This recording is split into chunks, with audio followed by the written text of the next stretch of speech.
Hi, hello, నమస్తే. I'm వీరా. ఈరోజు ఐబొమ్మ రవిని అరెస్ట్ చేసిన విషయాల గురించి వీడియో చేస్తున్నాను. ఐబొమ్మ రవి అరెస్ట్ అయిన తర్వాత సినిమా ఇండస్ట్రీ పెద్దలు మొత్తం పెద్ద ఎత్తున ఒక సైబర్ క్రైమ్ ద్వారా ఈ ఐబొమ్మ రవిని అరెస్ట్ చేసినందుకు వాళ్ళు సెలబ్రేషన్ చేసుకుంటున్నారు. ఎందుకంటే పైరసీని మేము అరికట్టామని. అదేవిధంగా పోలీస్ డిపార్ట్మెంట్ కూడా మా బాధ్యతగా మేము సైబర్ క్రైమ్ ద్వారా ఇలాంటి తప్పు చేసిన పైరసీని చేస్తున్న వ్యక్తులను మేము అరెస్ట్ చేసినామని వాళ్ళు హ్యాపీగా ఫీల్ అయ్యి వాళ్ళు మీడియా ముందు వచ్చి చెప్తున్నారు. ఓకే, ఇదంతా ఒక ఎత్తు అయితే, ఎవరైనా ఒక దొంగ దొరికినాడు అంటే ప్రజల్లో రెవల్యూషన్ ఉంటుంది. పోలీసులు హీరోలు బాగా పట్టుకున్నారు, వాడిని అరెస్ట్ చేయండి, ఉరి శిక్ష వేయండి అని ఇవి కామెంట్స్ వచ్చేటివి సోషల్ మీడియాలో. కానీ ఫస్ట్ టైం పోలీసులు ఒక సైబర్ క్రైమ్ చేసిన ఈ పైరసీని చేసిన వ్యక్తిని పట్టుకున్నారంటే ప్రజల్లో యూత్లో 80% పీపుల్ ఐబొమ్మ రవిని అరెస్ట్ చేసినారంటే అరే బాగా చేసినారు అరెస్ట్ అని అనడం లేదు. రవిని అరెస్ట్ చేయడం తప్పు. రవి హీరో, రవిని అరెస్ట్ చేయడం అది పద్ధతి కాదు అన్నట్లు మీడియా న్యూస్ ఛానల్లో వచ్చే కామెంట్లలోన పోస్టుల్లో ట్విట్టర్ ఫేస్బుక్లో వీళ్ళు డైరెక్ట్ పోస్టులు పెడుతున్నారు, డైరెక్ట్ మద్దతు తెలుపుతున్నారు. దీనికి ఎక్కడ ప్రాబ్లం?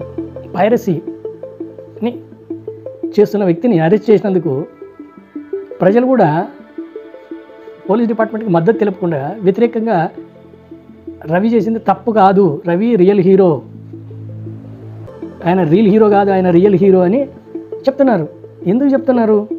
దీని గురించి మనం మాట్లాడుకుంటే నేను యూత్ తరపున నేను మాట్లాడుతున్నా ఈ విషయం. ఈ పైరసీ అనేది సీడీలు ఉన్న కాలంలోనే, ఈ పైరసీలు సీడీ సెంటర్లు ఉన్నప్పుడే ఈ పైరసీలు స్టార్ట్ అయినాయి. సీడీలు పైరసీ చేసి 15 రూపాయలకి 20 రూపాయలకి అమ్మిన కాలాలు ఉన్నాయి. ఈ ఇండస్ట్రీ వాళ్ళు అప్పటికి బాధపడిన కాలాలు ఉన్నాయి. కానీ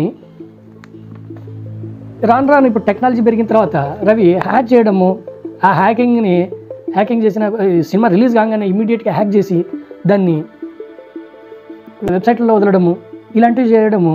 ఇప్పుడు టెక్నాలజీ మారింది కాబట్టి ఈ విధంగా చేసినారు. ఇటువంటి వ్యక్తులు తయారైనారు, రవి లాంటి వ్యక్తులు. ఇంకా ముందుకు ఇంకా టెక్నాలజీ మారితే ఇంకా రకరకాల వ్యక్తులు వచ్చే అవకాశం ఉంది. కానీ ఇక్కడ తప్పు ఎక్కడ జరుగుతుంది అని ఎవరు ఆలోచన చేయడం లేదు. ఇండస్ట్రీ పెద్దలు కూడా ఏం ఆలోచన చేస్తున్నారు? సైబర్ క్రైమ్ చేసిన వ్యక్తిని, పైరసీ చేసిన వ్యక్తిని ఇన్ని కోట్లు పెట్టి సినిమాలు తీస్తే దాన్ని పైరసీ చేస్తున్నాడు, ఇన్ని అరెస్ట్ చేసినారు అని సెలబ్రేట్ చేసుకుంటున్నారు. We are all happy. బట్ తప్పు ఎక్కడ జరుగుతుంది అని ఎవరు ఆలోచన చేయడం లేదు. సినిమాలు రేట్లు పెంచడం వలన families, poor families, middle families సినిమాలకు పోవడం చాలా కష్టం. ఒక ఫ్యామిలీతో సినిమాకి పోయి చూడాలంటే 4-5 వేలు పెట్టాల్సిందే. ఈ సందర్భంలో సినిమాలు చూడడం మానేసినారు, ఐబొమ్మ లాంటి వాటికి అలవాటు పడ్డారు. ఇప్పుడు ఈరోజు సినిమా ఇండస్ట్రీ వాళ్ళు ఈ ఐబొమ్మ రవిని అరెస్ట్ చేసినారు, వీళ్ళందరూ సెలబ్రేట్ చేసుకుంటున్నారు. ఓకే, కానీ ఇప్పుడు ఈ ఐబొమ్మని స్టాప్ చేస్తే ప్రజలు సినిమా థియేటర్లకు వస్తారా? రారు. నెట్ఫ్లిక్స్, ఆహా ఇటువంటివి ఉన్నాయి యాప్స్. ఇంకా నెల తర్వాత అయినా 2 నెలల తర్వాత చూద్దాంలే అనుకుంటారు. కానీ 4-5 వేలు అప్పు చేసి ఊరు పోవాలనుకునేంత స్తోమత లేదు ప్రజల్లో. అందరూ రిచ్ పీపుల్ లేరు, అందరూ middle class peoples, poor peoples ఎక్కువ ఉన్నారు. వీళ్ళే సినిమాలు చూస్తారు. రిచ్ పీపుల్స్ చాలా తక్కువ సినిమాలకు పోయి చూసేది. హోమ్ థియేటర్లు క్రియేట్ చేసుకున్నారు, వాళ్ళు సినిమాలకు రారు. Rich peoples, poor peoples, middle class peoples, వీళ్ళ మీదే ఈ సినిమా ఇండస్ట్రీ ఆధారపడింది.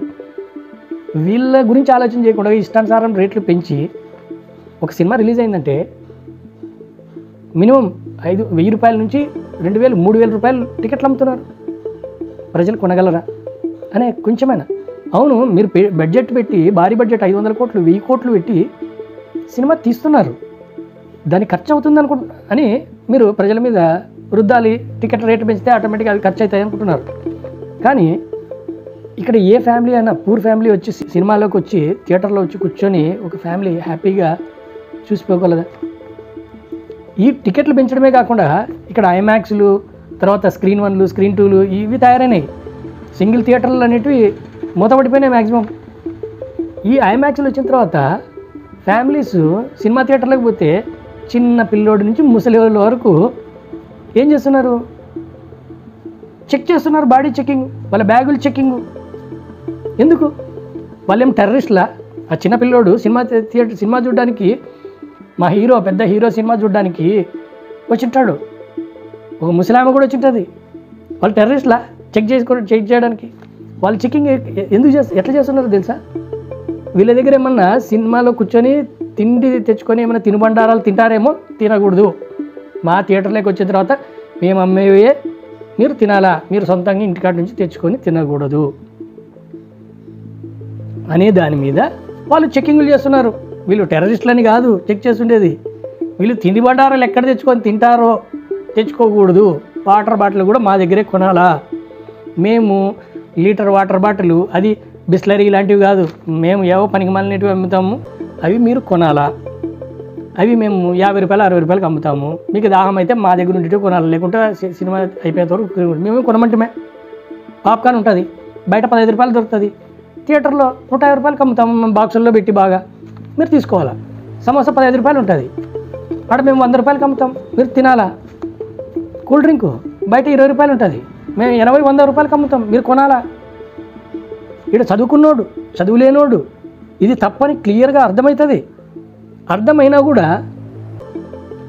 తప్పిన భాగ్యం కాదు. పక్కన ఫ్యామిలీ వాళ్ళ పిల్లలు కొనిచ్చింటాడు, వాళ్ళు తింటుంటే ఈ ఫ్యామిలీ పిల్లలకి కొనికపోతే ఈ ఫ్యామిలీ పిల్లలంతా వాళ్ళ మూతి అంతా అక్కడ పక్కే చూస్తుంటుంది. వాళ్ళ బాధ అంతా, అరే వాళ్ళు తింటున్నారే మా డాడీ కొనిడే అనే బాధ ఉంటుంది. వీళ్ళ డాడీకి ఏమి, మన బడ్జెట్ ఎంత, మనం సినిమాకి రావడమే తక్కువ, సినిమాకి వచ్చిన తర్వాత ఈ బయట దొరికేవి తక్కువ దొరుకుతున్నాయి, అవి ఇక్కడ పెట్టాలంటే మిడిల్ క్లాస్ పూర్ ఫ్యామిలీ వాళ్ళకి బయట పరిస్థితి తెలిసిన తర్వాత ఇక్కడ కాస్ట్లీ కొనాలంటే ఎవరికైనా బాధనే. ఇటువంటివి క్రియేట్ చేసి సినిమాలకు రండి అంటే ఎట్లా వస్తారు చెప్పండి. ఇప్పుడు ఐబొమ్మ లాంటి వాళ్ళ దానికి పోరా, ఇదే తక్కువ టికెట్ ఉంటే బాగా మంచి మంచి భారీ సౌండ్లతో వచ్చే ఈ థియేటర్లకు వచ్చి సినిమాలు చూస్తారు. కానీ ఈ ఐబొమ్మలు వాడు వెబ్సైట్లో పెట్టు, రవి కాదు ఇంకొకటి రాని, వాడు వెబ్సైట్లో పెట్టిన థియేటర్లో తక్కువ రేటు ఉందంటే థియేటర్కి వచ్చి చూస్తారు. కానీ నీకు ఐబొమ్మలో ఇంకో బొమ్మలో వచ్చినా కూడా ఎవరు పోయి చూడరు. ఆ వెబ్సైట్లు ఓపెన్ చేసుకొని దాన్ని డౌన్లోడ్ చేసుకొని చూడరు. కానీ ఈ రేట్లు భారీగా పెంచడం వలన 500 కోట్లు 1000 కోట్లు అవుతున్నాయి సినిమాలు. ఎందుకు అవుతున్నాయి?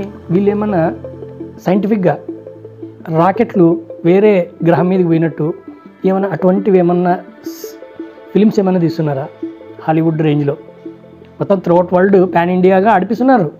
కానీ అటువంటివి ఏమన్నా సినిమాలు టెక్నాలజికల్గా యూత్కి బాగా అవసరమయ్యే ఈ సైంటిఫిక్ ఫిలిమ్స్, లేకపోతే కామెడీకి సంబంధించి బాగా హాస్యంగా ఒక ఫ్యామిలీ వచ్చి నవ్వుకొని సినిమా చూసేసి ఫిలిమ్స్ ఇలాంటివి ఏమైనా తీస్తున్నారా? ఈ 500 కోట్లు 1000 కోట్లు సినిమా తీసేటివన్నీ ఎట్లుంటున్నాయి? గంధం చెక్కలు ఏ విధంగా ఆ చిత్తూరు అడవుల్లోకి పోయి దొంగతనం చేయాలి, స్మగ్లింగ్ ఎలా చేయాలి అనే కంటెంట్ తెచ్చి అటువంటి సినిమాలు చేయడం.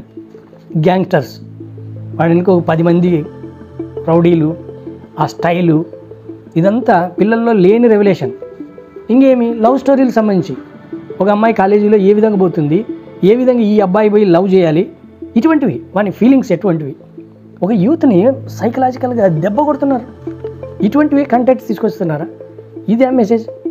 ఇంకా ఈ మధ్యన డ్రగ్స్ అంటావా? ఆ డ్రగ్స్ ఎవడో ఎక్కడో వాడింటాడు, అది అక్కడ ఆ ఏరియాకి మాత్రం తెలిసింటుంది. నువ్వు సినిమా తీసి ఇన్ని కోట్ల మందికి చూపిస్తే ఈ డ్రగ్స్ ఇట్టుంటుంది అని చాలామంది తెలుసా. హీరో అంటే ఇట్లా దూకున్నాడంటే రేపేవాడు సినిమాకి పోయేస్తేనే రేపు కటింగ్ పోయి ఇట్టే కొట్టించుకొని వస్తాడు. ఈ డ్రెస్ ఇట్లంటే అదే అట్లంటే డ్రెస్ వేసుకొని ఇట్లా అయిపోయి ఇన్షర్ట్ చేసి సగం వేసుకున్నాడు, సగం అట్లా వేసుకొని తిరుగుతాడు పిల్లోడు రేపు. అంటే ఈ కల్చర్ ఉంది మైండ్లో పిల్లలకి, యూత్కి. ఇటువంటి సిచ్యువేషన్లో ఇక నువ్వు ఏ విధంగా స్టైల్ చూపిస్తే వాళ్ళు ఆ విధంగా అనుసరించే సిచ్యువేషన్ ఇప్పుడు సొసైటీలో జరుగుతుంది. అటువంటిది నువ్వు ఇట్లా స్మగ్లింగ్ సినిమాలు, ఇట్లాంటివి రౌడీజం చేసే సినిమాలు, వాడిని నరకడం, కొట్టడం, గన్నులతో కాల్చడం, ఇవన్నీ చూపిస్తే రియల్గా కూడా తయారవుతాడు రేపు పొద్దున.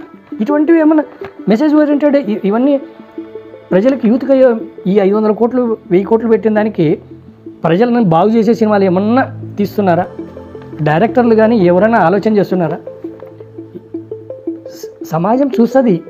నువ్వు నార్మల్ 100 కోట్లుది 10 కోట్లు పెట్టిది 2 కోటి రూపాయలు పెట్టి తీసిన సినిమా అంటే ఎంటర్టైన్మెంట్ చూస్తారు. ఇంతకుముందు కృష్ణ గారు, ఎన్టీఆర్ గారు, ఈ ఏఎన్ఆర్ గారు వీళ్ళందరూ సినిమాలు తీసేవాళ్ళు. అప్పుడు చిన్న సినిమాలు ఆ బడ్జెట్కి అంత తక్కువ. ఆ రోజు 50 రోజులు 100 రోజులు సినిమా ఆడినాయి. ఈరోజు 100 రోజులు ఈ 500 కోట్లు 1000 కోట్లు పెడుతున్నారు. మళ్ళీ ఏమన్నా 100 రోజులు 200 రోజులు సినిమాలు ఆడినాయా? ఆడుతున్నాయా ఈరోజు వరకు? లేదు. నెల రోజుల కంటే అవుట్ నెట్ఫ్లిక్స్లో ఆహోలో దాంట్లో వచ్చేస్తుంది. అంటే వీళ్ళ దగ్గర కంటెంట్ దమ్ము ఉందంటే ఆటోమేటిక్గా 100 రోజులు ఆడతాయి అవి. నువ్వు అటువంటి కంటెంట్ తెచ్చుకోవడంలే. వీళ్ళు గ్రాఫికల్గా అంటే ఇప్పుడు ఆటోమేటిక్గా మీడియా వచ్చింది. ఇప్పుడు డిజిటల్ కెమెరాస్, రకరకాల హైలీ క్వాలిఫైడ్ కెమెరాస్ వచ్చినాయి. ఆ కెమెరాలు చూపిస్తే నల్లగా ఉండేవాడు కూడా తెల్లగా బాగా అట్రాక్టిబుల్గా కనపడతాడు. దీనికి 500 కోట్లు ఎందుకు, 1000 కోట్లు ఎందుకు? వీళ్ళు ఏమైనా వేరే కంట్రీకి పోయి అక్కడ హాలీవుడ్ తరహాల్లో ఏమైనా సినిమాలు చేస్తారా? లేదు, ఈడే Ramoji film city, Annapurna studio వీటిల్లో షెడ్లు వేసి దానికి గ్రీన్ మ్యాటు, బ్లూ మ్యాటు వేసి దాని ముందు గ్రాఫిక్ చేస్తారు షూట్ చేసుకొని. దానికి ఒక టెక్నికల్ టీం ఉండి, గ్రాఫిక్ డిజైనర్స్ టెక్నికల్ టీం ఉండి వాళ్ళు చేస్తారు. వాళ్ళకేమో 100 కోట్లు మీరే. ఈ హీరోకి ఏమో రెమ్యునరేషన్ 200 కోట్లు 300 కోట్లు తీసుకుంటున్నాడు. ఆ రోజు ₹1,00,000 ఉండేది. ఓ 15 ఏళ్ళు 20 ఏళ్ళ కిందట హీరోలకి రెమ్యునరేషన్. ఈరోజు 200 కోట్లు తీసుకుంటున్నారంటే ఆ రోజు ₹2 టికెట్ ఉండేది, వాళ్ళకి ₹1,00,000 2 లక్షలు హీరోకి రెమ్యునరేషన్ ఉండేది. ఫ్యామిలీ హ్యాపీగా వాడు కూలికి పోయేస్తాడు, హ్యాపీగా సినిమా చూసుకొని హ్యాపీగా మంచిగా చేసుకొని తిని సినిమాకి వచ్చి చూసేవాడు. కానీ ఈరోజు ఆ పరిస్థితి లేదు. హీరో 200 కోట్లు తీసుకుంటాడు. ఆ సినిమా మొత్తం అంతా ఖర్చు కావడానికి ఒక 500 కోట్లు 1000 కోట్లు ఖర్చు పెడుతున్నారు. దీనికి ఈ ప్రజల మీద టికెట్లు భారీగా 1500 నెలలో వారం 10 రోజుల లోపలే ఆ డబ్బులు పెట్టిన పెట్టుబడి అంతా రావాలనే ఆలోచనతో ఇటువంటివి చేస్తున్నారు. అట్లాంటప్పుడు ఇటువంటి ఐబొమ్మ లాంటి వాళ్ళు తయారు కారా? ఇంకా ఇప్పుడు ఈరోజు ఐబొమ్మ రవిని పట్టుకొని అరెస్ట్ చేసినారంటే ఇలాంటి వాళ్ళు తయారు కాకుండా చూసుకునే బాధ్యత మీది కదా. ఇది తప్పు మీ దగ్గర పెట్టుకొని వాడెవడో పైరసీ చేసినాడంటే, ఇంతకుముందు సీడీలు ఉన్న కాలంలో కూడా సీడీలు పైరసీ చేసినారు. ఒక హీరో వరంగల్లో ఆ హీరోకి ఫ్యాన్ అంట, ఎవరు ఆ సీడీ సెంటర్ క్యాండిడేట్. ఆ హీరో పోయి ఈ పైరసీ చేస్తున్నామని వాడిని కొట్టి ఇచ్చేసి ఆ సీడీ సెంటర్ వాడు కూడా కేసు పెట్టినాడు. అది ఆ టైంలోన బాగా మీడియాలో వచ్చింది. మరి ఆ రోజుకి అటువంటి ఈ ప్రాబ్లమ్స్ ఉన్నాయి, అటువంటి పైరసీలు ఉన్నాయి. మరి ఆ రోజు నుంచి అరికట్టుకుని వచ్చింటే ఈ రవి లాంటి వాళ్ళు వచ్చిండే వాళ్ళు కాదు. ఈ రోజు కూడా మీ తప్పు మీరు తెలుసుకోకపోతే రవి కంటే భయంకరమైన వ్యక్తులు రావచ్చు రేపొద్దున. దానికి తప్పు ఇక్కడ ప్రాబ్లం మీ దగ్గరే ఉంది, సొల్యూషన్ మీ దగ్గరే ఉంది. దీన్ని ప్రజల మీద అంతా మీడియా ముందుకు వచ్చి వాడిని పట్టుకొని అరెస్ట్ చేసినాము అంటే ఇక్కడ ప్రాబ్లం మీ దగ్గరే కనిపిస్తుంది, సొల్యూషన్ కూడా మీ దగ్గరే కనిపిస్తుంది. దీన్ని రెక్టిఫై చేసుకొని సాల్వ్ చేసుకోకుండా ప్రాబ్లమ్ని ఇంకా మీరు పెద్ద చేసుకుంటూ వచ్చుకుంటున్నారు ప్రతిసారి. ఇప్పుడు 80% కట్ అయిపోయి ఐబొమ్మ లాంటి దానిలో ఈ poor peoples, middle class peoples అందరూ చూస్తున్నారు కదా. ఇప్పుడు 20% పీపుల్సే సినిమాలకు వచ్చి థియేటర్లో చూస్తున్నారు. ఈరోజు 200 కోట్లు తీసుకునే హీరో ఓ 10-15 ఏళ్ళకి 1000 కోట్లు అడుగుతాడు. అప్పుడు ప్రజలకి టికెట్ ఈరోజు ఇంతకుముందు 10 ఏళ్ళు 20 ఏళ్ళ కిందట టికెట్ ఎంత ఉంది? ₹3, ₹5, ₹10, ₹50 లోపల ఉండేది. ఈరోజు టికెట్ ఖరీదు 1000, 1500, 2000, 3000 ఇష్టానుసారం రేట్లు పెరిగినాయి. ఎందుకంటే మీ భారీ బడ్జెట్ సినిమాల వలన. ఇదే 10 ఏళ్ళ తర్వాత 10,000, 20,000 టికెట్లు చేయరా? మీరు చేస్తారు. అప్పుడు ఈ 20% కూడా మీకు కట్ అయిపోతారు. ఇంతమంది వచ్చి ఎవరు సినిమాలు చూడరు. ఇండస్ట్రీని ఇండైరెక్ట్గా మీరే పాడు చేసుకుంటూ, అరే పైరసీ చేసినాడు, మేము అరికట్టినాము, మా ఈ సినిమాకి ఇంత దెబ్బ కొట్టినాడు, ఆ దెబ్బ కొట్టి, ఇదంతా ఎక్కడో లేదు. ప్రాబ్లం మీ దగ్గరే ఉంది, సొల్యూషన్ మీ దగ్గరే ఉంది, సాల్వ్ చేసుకునే బాధ్యత కూడా మీదే.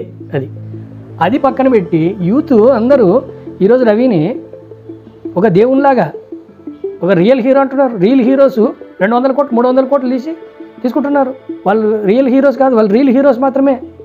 ఈయన రియల్ హీరో అని న్యూస్ ఛానల్ కింద వచ్చే కామెంట్స్ చూస్తే 1-2 కామెంట్లు పక్కన పెడితే మిగతా కామెంట్లు మొత్తం రవి వైపు సపోర్ట్ చేస్తున్నాయి. ఎందుకు చేస్తున్నాయి? అది ప్రాబ్లం మన దగ్గరే ఉంది కదా, మనం సాల్వ్ చేసుకుంటే ఇంకోసారి ఇటువంటి జరగదు. ఇక్కడ 200 ఈ 500 కోట్లు 1000 కోట్లు సినిమా తీస్తున్నాము. ఈ సినిమాలు తీయడం వలన ఒక సినిమా నిర్మించడానికి 100 పీపుల్స్ 150 పీపుల్స్ వర్కర్లు ఉంటారు. దాంట్లో ఎవరు ఇంత రెమ్యునరేషన్ తీసుకుంటున్నారు? హీరో, డైరెక్టర్, ప్రొడ్యూసర్, ఒక 5-6 మందికి భారీ డబ్బులు తీసుకుంటున్నారు. కానీ లైట్ బాయ్ నుంచి అసిస్టెంట్ డైరెక్టర్ వరకు కూలీ మాత్రమే తీసుకుంటున్నారు. వీళ్ళు కూడా అదే సినిమాకి వాళ్ళ ఫ్యామిలీతో రావాలంటే ఈ 1000 రూపాయలు 2000 రూపాయలు టికెట్ పెట్టి కొనాల్సిందే. ఆ సిచ్యువేషన్ పేదవాడికి, మధ్యతరగతి వాడికి సినిమా అందకూడదు అనే టైప్లో మీరే తీసుకొచ్చి పెట్టినారు. ఇంకా పైరసీ వస్తేనేమి రాకపోతేనేమి మీరే చేస్తున్న మిస్టేక్ అది. అదే తక్కువ బడ్జెట్తో తీయండి. ప్రజలు వచ్చి మీకు ఏమైనా చెప్పినారా? లేదు, మేము గ్రాఫిక్స్లో తీస్తేనే మేము సినిమా చూస్తామని లేదు కదా. మీరు నార్మల్ సినిమా తీయండి, ఖచ్చితంగా ఈ ప్రజలు 1-2 సార్లు. ఆ టైంలో 90స్లో చిరంజీవి హైలైట్ ఫిలిం వచ్చిందంటే గరణ మొగుడు ఆయన చేసిన సినిమాల్లో అసలు సూపర్. కానీ ఆ టైంలో రాజేంద్ర ప్రసాద్ చిన్న హీరో, కామెడీ హీరో. చిరంజీవి ఒక్క సినిమా సంవత్సరాన్ని చేస్తే అంతమంది జనాలు చాలా బాగుపోయేవాళ్ళు. 100 రోజులు సినిమా ఆడేది, సెలబ్రేషన్ 100 రోజులు సెలబ్రేషన్ జరిగేది. కానీ అదే రెస్పెక్టు ఇదే ప్రజలు రాజేంద్ర ప్రసాద్ చిన్న హీరో అయినా ఆయన సినిమాలు కూడా బాగా భారీగా పోయి ఫ్యామిలీ మొత్తం పోయి చూసేవాళ్ళు, బాగా నవ్వుకొని హ్యాపీగా. ఈ రోజు వరకు ఆ సినిమాలు చూస్తుంటే మళ్ళీ చూసే విధంగా ఉంటున్నాయి. ఈ సినిమాలు ఒక్కసారి చూస్తే ఇంకోసారి చూడకూడదురా బాబు అనే టైప్లో వీళ్ళ కంటెంట్లు ఉంటున్నాయి. కంటెంట్ కరెక్ట్ ఉండాలి. వీళ్ళు ఏం చేస్తున్నారు? సినిమా రిలీజ్ కాదు, వీళ్ళు స్టార్టింగే 100 రోజులు ఆడిన తర్వాత ఎవరైనా సెలబ్రేట్ చేసుకుంటారు. కానీ వీళ్ళు ముందుగానే టైటిల్కి ఒకసారి పెద్ద సెలబ్రేషన్, తర్వాత ఈ సాంగ్స్కి ఫస్ట్ సాంగ్ రిలీజ్ చేస్తున్నాం అనేది ఒక పెద్ద సెలబ్రేషన్ చేసేది. అంటే హైప్ క్రియేట్ చేస్తున్నారు, ప్రజల్లో లేని రెవల్యూషన్ తెస్తున్నారు. ఈ రెవల్యూషన్కి ప్రజలు కూడా గుంపులు తరలి ఏదో హీరో ఆయన చూడాలనే ఉద్దేశంతో అది క్రష్ అంతే. అది ప్రజల్లో ఆ క్రష్ని వీళ్ళు ఎన్కాష్ చేసుకుంటున్నారు. అది తప్పు కదా. మీకే అర్థమవుతుంది అది తప్పని మీరు అది చేసి ఇప్పుడు ఇట్లాంటి రవి లాంటి వాళ్ళు తయారైనారంటే అర్థం ఎక్కడ అనిపిస్తుందే? లేదు కదా. కానీ రవి లాంటి వాళ్ళు తయారు కాకూడదు అంటే ప్రజలకు అందుబాటులో ఉండే టికెట్ రేట్లు పెట్టి ప్రజలకు చూపిస్తే ఖచ్చితంగా అందరూ సినిమాలు చూడగలుగుతారు. ఇండస్ట్రీ ఆరోగ్యంగా హ్యాపీగా ఉంటుంది. ప్రజల వాతావరణం ఆరోగ్యంగా హ్యాపీగా, వాళ్ళ ఫ్యామిలీస్ అప్పులు చేసుకునే బాధ్యత తీసుకొచ్చుకొని అప్పులు చేసి సినిమా చూడే కొంతమంది డైరెక్టర్లు అంటారు, అవునా మేము ఈ సినిమా తీసినాము, మీకు నచ్చితే చూడండి, నచ్చకపోతే వదిలేయండి అని. అరే సినిమాలు ఖచ్చితంగా చూస్తున్నారు కాబట్టి మీరు ఆ మాట మాట్లాడుతున్నారు. సినిమాలు చూడడం మానేస్తే మీరు వచ్చి మళ్ళీ రకరకాల ప్రమోషన్ చేసి రిక్వెస్ట్ అది ఇది మీరు ప్రజలే మా దేవుళ్ళు రకరకాల భారీ డైలాగ్స్తో ప్రజల్ని మెస్ప్రైజ్ చేస్తున్నారు. ఇదంతా రాంగ్ కదా. సినిమాలో కంటెంట్ ఉండి సినిమా స్టోరీ ఎక్సలెంట్ ఉందంటే అది చిన్న బడ్జెట్ సినిమా అయినా ప్రజలు ఖచ్చితంగా చూస్తారు, ఆదరిస్తారు, ఆ హీరోని దేవుళ్ళ ప్రకటిస్తారు, చూస్తారు, గుడి కడతారు. ఇది కానీ 500 కోట్లు 1000 కోట్లు పెట్టి స్మగ్లింగ్ చేసే సినిమాలు, డాన్స్ సినిమాలు ఇలాంటివి తీస్తే ఎట్లా? దీనికి 1000 రూపాయలు 2000 3000 పెట్టి టికెట్లు పెట్టి సినిమా చూడగలుగుతారా? ఐబొమ్మ లాంటి వాళ్ళని ఆశ్రయిస్తారు కదా. మనకే జనరల్గా పైనే తెలుస్తుంది. ఇంతేకాకుండా ఇప్పుడు 500 కోట్లు 1000 కోట్లు పెడుతున్నారంటే గ్రాఫిక్స్కి ఏమన్నా రకరకాల టెక్నాలజీ యూజ్ చేసి వాటి కోసం తీస్తున్నట్టు లేదు. ఈ హీరో వచ్చి షూటింగ్కి రావాలంటేనే చుట్టూ బౌన్సర్లు ఒక 15-20 మంది కావాలా, వాళ్ళని మెయింటైన్ చేయాలా.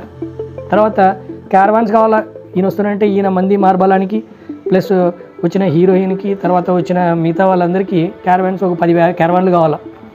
వాళ్ళు క్యారవాన్లు ఉంటేనే వస్తారు. రోజుకి క్యారవాన్ కాస్ట్ ఎంత మీరే ఆలోచన చేయండి. ఆయన వచ్చినారంటే మళ్ళీ సెక్యూరిటీ, ఇట్లాంటి ప్రోగ్రామ్ జరిగిందంటే పోలీస్ సెక్యూరిటీ కూడా కావాలా. ఇన్ని ప్రోగ్రాములు చేస్తే జనాలు అంత గుంపులు వస్తే ఆ తొక్కిసలాట్లో చనిపోతున్నారని తెలిసి కూడా మళ్ళీ అట్లాంటి ప్రోగ్రాంలు కండక్ట్ చేస్తున్నారు. ఏదో రిలీజ్ అయ్యి బాగా సక్సెస్ అయిన రోజు మీరు సెలబ్రేషన్ చేస్తే అది అర్థం ఉంటుంది. కానీ సెలబ్రేషన్ కాకముందే, సక్సెస్ కాకముందే ముందే హైప్ క్రియేట్ చేసి దాన్ని ఎట్లా మార్కెట్ చేసుకోవాలని చూసుకొని మీరు చేస్తున్న తప్పది. వన్స్ అపాన్ ఏ టైం కృష్ణ గారు, ఎన్టీఆర్ గారు, నాగేశ్వరరావు గారు వీళ్ళందరూ సినిమా షూటింగ్ అయితే టైంలో అయితేనేమి, బయట ఎక్కడైతేనేమి వాళ్ళు వచ్చిన రోజు 100 రోజుల ఫంక్షన్కి వచ్చిన రోజు అయితేనేమి, వాళ్ళు వచ్చిన రోజు చిరంజీవి గారు వీళ్ళందరూ కూడా ఆ టైంలో 100 రోజుల ఫంక్షన్ చిరంజీవి వస్తే కూడా పక్కన ప్రజలు వచ్చేవాళ్ళు దగ్గరకు వచ్చి వాళ్ళు ఏం చేస్తారు, సార్ మీ దగ్గర ఫోటో తీసుకుంటాము ఓకే అని ఫోటో తీసుకుంటారు, అంతే సిగ్నేచర్ చేయించుకుంటారు. ఈ కల్చర్ ఉండేది. ఇప్పుడు ఈ హీరోలు ప్రజలు ఎవరు దగ్గర రాకూడదు, చుట్టూ బౌన్సర్ పెట్టుకొని ఎవరు సిగ్నేచర్ చేసే హీరో ఎవరు లేరు. ఈ కాలంలో సిగ్నేచర్ చేసే హీరో ఎవరు లేరు. వాళ్ళతో సెల్ఫీలు తీసుకునే హీరో అసలు లేరు. వాళ్ళంతా దూరం అంటరాని వాళ్ళ మాదిరి చూసుకుంటా వాళ్ళ చుట్టూ బౌన్సర్స్ పెట్టుకొని వీళ్ళ హైప్ క్రియేట్ చేసుకుంటున్నారు. అంతేగాని దీనికి 500 కోట్లు 1000 కోట్లు ఖర్చు అవుతుంది. ఈ క్యారవాన్లు, వీళ్ళ మంది మార్బలం, వీళ్ళ మెయింటెనెన్స్కి ఖర్చు అవుతుంది. కానీ ప్యూర్ ఆరోగ్యమైన సినిమా, మంచి ఫ్యామిలీ చూడగలిగే సినిమా తీయడానికి ఇంత ఖర్చు అయితే కాదు, ఇంత గ్రాఫిక్స్ అవసరం లేదు. మన చిన్న హీరో మిరాయి సినిమా తీసినాడు, 10 కోట్లలోనే మంచి గ్రాఫిక్స్, మీరు తీసిన గ్రాఫిక్స్ కన్నా ఇంకా ఎక్సలెంట్ గ్రాఫిక్స్ చూపించినాడు సినిమాల్లో. ఆయన హనుమాన్ ఏదో సినిమా తీసినాడు, దాంట్లో కూడా ఎక్సలెంట్ గ్రాఫిక్స్.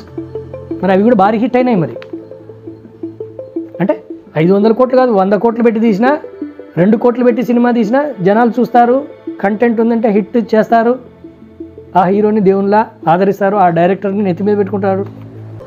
ఇంతకుముందు సినిమాలు ఉన్నాయి, ఆ సినిమాలు ఒకసారి వెనక్కి పోయి చూసుకోండి మీరే. 100 రోజులు ఆడితేనే ఇట్లా దేవునిలాగా గుళ్ళు కట్టినారు హీరోలకి, హీరోయిన్లకి. ఈరోజు ఎవరైనా దగ్గరకు వస్తారా? దగ్గర వచ్చి ఏ హీరో అయినా సెల్ఫీలు ఇస్తాడా? ఏ హీరో అయినా సిగ్నేచర్ చేస్తాడా? ఎవరు చేయరు. వీళ్ళ హైప్ వీళ్ళే క్రియేట్ చేసుకొని ఇంతమంది ఇబ్బంది పడడానికి కారణం దీనికి ఇంత ఖర్చు అవుతుంది. అంతేగాని ఇలాంటి రవి లాంటి వాళ్ళు తయారు కావడానికి కారణం మీ దగ్గరే ఉంది ప్రాబ్లం. మీ ప్రాబ్లాన్ని సాల్వ్ చేసుకుంటే ప్రాబ్లం మీ దగ్గరే ఉంది, సాల్వేషన్ మీ దగ్గరే ఉంది. ఇది చేసేసుకుంటే అందరికీ హ్యాపీగా ఉంటుంది. ఒక పూర్ ఫ్యామిలీ ఎట్లా వస్తుంది సినిమాకి? ఇంతకుముందు ఫ్యామిలీ మొత్తం వచ్చి 1-2 సార్లు చూసేవాళ్ళు. చిరంజీవి సినిమా వచ్చిందంటే 1-2 ఖచ్చితంగా 2-3 సార్లు అయినా ఆ పాట వస్తుందంటే పాట చూసిపోవాలని కూడా స్పెషల్ సాంగ్స్ పెడితే కూడా వచ్చి చూసినారు. ఆ రేట్కి వాళ్ళు ఆ రోజు చూసుకునే కూలీకి తగ్గట్టు ఉండాలి. కానీ అతను ఆ ఫ్యామిలీతో రావాలంటే అప్పు చేసుకొని వచ్చి సినిమా చూడాలా, మేము సెక్యూరిటీ చెకప్ చేసి ఆ ఫుడ్కి ఆ ఇంటర్వెల్ టైంలో ఇదా. ఐబొమ్మ రవి అరెస్ట్ అయిన తర్వాత టీ హోటల్ దగ్గర అక్కడ ఇక్కడ మీడియాలలో, సోషల్ మీడియాలో, యూట్యూబ్, ట్విట్టర్లు, ఫేస్బుక్లో ఎట్లా రియాక్ట్ అవుతున్నారు పీపుల్. ఇండస్ట్రీకి మద్దతుగా ఎవరైనా రియాక్ట్ అవుతున్నారా? తప్పు చేసిన, పైరసీలు సృష్టించిన రవి వైపు ఎందుకు వీళ్ళందరూ? ఈ కోణాన్ని మన చట్టము చూడాలి, ప్లస్ ప్రభుత్వము చూడాలి. చూసి అరే ఈ తప్పు చేసిన వ్యక్తి వైపు ఇంతమంది ఎందుకు నిలబడుతున్నారు అంటే తప్పు ఎక్కడ జరుగుతుందో, తప్పు జరిగే పాయింట్ దగ్గరికి పోయి దాన్ని సాల్వ్ చేస్తే ఈ తప్పు జరగదు. ఇలాంటి వ్యక్తులు, ఇలాంటి పైరసీ చేసేవాళ్ళు, ఒక ఎగ్జాంపుల్, ఒక దొంగతనం చేస్తున్నాడంటే అర్థం ఏంటి? వాడు పుట్టంగానే దొంగ కాలేదు. వాడు పెరిగిన వాతావరణంలో వానికి తిండికి టయానికి దొరకపోవడము, ఆ క్యాండిడేట్ ఆర్థికంగా దెబ్బతినడము, గవర్నమెంట్ జాబులు ఉంటావా జాబులు లేని సిచ్యువేషను, ఇలాంటివన్నీ సిచ్యువేషన్స్ వల్లనే దొంగ తయారవుతున్నాడు. పుట్టంగానే ఎవరు తయారు కావడం లేదు. వాళ్ళ పరిస్థితులను మన సమాజమే సృష్టిస్తుంది ఆ దొంగల్ని. వాళ్ళు దొంగగా పుట్టలేదు. కాబట్టి ఈ పైరసీ చేసే వ్యక్తి కూడా, ఇంకా ఇలాంటి వ్యక్తులు ఎంతమంది ఉన్నారో మనకైతే తెలియదు కదా. ఇటువంటి వ్యక్తులు పుట్టడానికి మెయిన్ రీజన్ ఎవరు? ఇండస్ట్రీనే కదా, అర్థమవుతుంది కదా క్లియర్గా. కాబట్టి ఇండస్ట్రీ పెద్దలు ఇప్పటికైనా వాళ్ళు అర్థం చేసుకొని హీరోలు కూడా మేము ఇంత రెమ్యునరేషన్ తీసుకుంటామంటే ప్రొడ్యూసర్ కూడా అంత తీయడానికి ముందుకు వస్తాడు. కానీ నువ్వు 100 కోట్లు 200 కోట్లు అంటే అతను అప్పు తెచ్చుకొని సినిమాలు తీయాలా, ఇంత భారీ బడ్జెట్, ఒకవేళ ఫెయిల్ అయిందా ఇబ్బంది పడింది అంటే మొత్తం ఎత్తిపోతాడు. ఎంత రిస్కులు అవసరమా దీనికి? 200 కోట్లు తీసుకుంటున్నారు, 1000 కోట్లు ప్రకటిస్తున్నారు. ఎట్లా 1500 మేము 500 కోట్లు పెట్టి సినిమా తీసినాము, మాకు 1500 కోట్లు ఓవర్సీస్లో కలెక్ట్ అయింది, మేము ఇంత బడ్జెట్ ఇది కొట్టింది, హ్యాట్రిక్ అది ఇది అని చెప్తున్నారు. కానీ ఏ సినిమాలో ఇన్ని వేల కోట్లు వసూలైంది అని చెప్తున్నారు. కానీ ఇన్ని వేల కోట్లు వసూలైంది, మేము ఇంత ట్యాక్స్ దీనికి కడుతున్నాము అని ఎవరన్నా ప్రకటిస్తున్నారా? ప్రకటించరు. ఎందుకు ప్రకటించరు? దానికి ఆన్సర్స్ ఉండవు. హీరోలు 200 కోట్లు 300 కోట్లు తీసుకుంటున్నారు. వాళ్ళు ఏమైనా కష్టపడి ఏమైనా సినిమాలు చేస్తున్నారా? చేయడం లేదు. గ్రాఫిక్స్ ఇప్పుడు అన్ని గ్రాఫిక్స్ వచ్చినాయి, అదే మేకప్ కూడా చేసుకోవాల్సిన అవసరం లేదు. గ్రాఫిక్లోనే మొత్తం అంతా మార్చేయచ్చు. ఇంత టెక్నాలజీ ఉన్నప్పుడు 200 కోట్లు దేనికి? సరే 200 కోట్లు తీసుకుంటున్నావు, 200 కోట్లకు ట్యాక్స్ కడుతున్నట్లు ఏమన్నా చూపిస్తారా? చూపించరు. కాబట్టి ఇప్పుడు ఇలాంటి వ్యక్తులు సీడీల టైంలో పైరసీలు చేసినారు, అప్పుడు ఇలాంటి వ్యక్తులు ఉన్నారు. ఇప్పుడు టెక్నాలజీ మారిన తర్వాత రవి లాంటి వాళ్ళు వచ్చినారు. ఇంకా టెక్నాలజీ మారితే ఇంకా రకరకాల వ్యక్తులు పుట్టుకొస్తూనే ఉంటారు. కాబట్టి పుట్టుక రాకూడదు అంటే ఇటువంటి రవి లాంటి వ్యక్తులు రాకూడదు అంటే రవిని మనం సమర్థించకూడదు. ఎందుకంటే తప్పు చేసిన, పైరసీ చేసిన, దొంగతనం చేసిన, తప్పు చేసిన వ్యక్తిని మనం ఎవరు సమర్థించకూడదు. తప్పు చేసిన వ్యక్తి దొరికిన రోజు ఖచ్చితంగా ఆయన చట్టం ముందు తలవంచాల్సిందే, శిక్ష అనుభవించాల్సిందే. కానీ ఇక్కడ మనం ఆలోచన చేసింది, మనము డెమోక్రటిక్ కంట్రీలో ఉన్నాం కాబట్టి మనం ఆలోచన చేయాల్సింది ఏమి? తప్పు జరగడానికి కారణం కూడా మనం తెలుసుకొని దాన్ని కూడా సాల్వ్ చేసుకునే బాధ్యత కూడా మనదే. తప్పే జరగకుంటే ఇలాంటి వాళ్ళు పుట్టుకురారు. ఇది నా ఒపీనియన్. ప్రజలు కామెంట్లు పెడుతున్నారు, ఈ కామెంట్లలో కూడా ఇదే ఉంది. రవి వైపు మద్దతు తెలుపుతున్నారు. కాబట్టి ఈరోజు ఇప్పటికైనా ఇండస్ట్రీ పెద్దలు కూడా ఒకసారి ఆలోచన చేసి